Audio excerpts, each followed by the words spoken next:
உங்களோட பிரேக்ஃபாஸ்ட் ரொம்பவே ஹெல்த்தியாக வேணும்னா இந்த அடையை சாப்பிட்டு பாருங்கள்.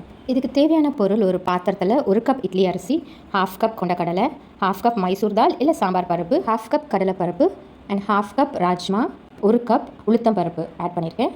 1/4 கப் பாசி பருப்பும் அண்ட் 1/2 கப் பச்சை பயிரும் ஆட் பண்ணியிருக்கேன்.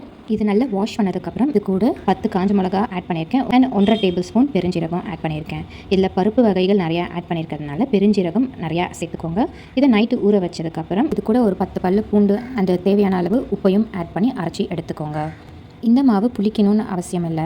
இது கூட நான் கொஞ்சோண்டு மஞ்சத்தூள் ஆட் பண்ணியிருக்கேன் கலருக்கோசரம். தோசை ஊற்றுறதுக்கு முன்னாடி ஒரு வானலில் எண்ணெய், கடுகு, உளுத்தம் பருப்பு, பெருங்காயத்தூள் ஆட் பண்ணி இது கூட பொடியாக நறுக்கின வெங்காயத்தை ஆட் பண்ணி வதக்கிக்கோங்க. இந்த வதக்கின வெங்காயத்தை மாவில் ஆட் பண்ணி அடை தோசை ஊற்றிக்கோங்க. இந்த அடை தோசையில் ப்ரோட்டீன்ஸ் நிறையா இருக்கிறதுனால இதை மாதத்துக்கு ஒரு வாட்டியாவது உங்கள் குழந்தைங்களுக்கு செஞ்சு கொடுங்க. ரொம்பவே ஹெல்த்தியாக இருக்கும்.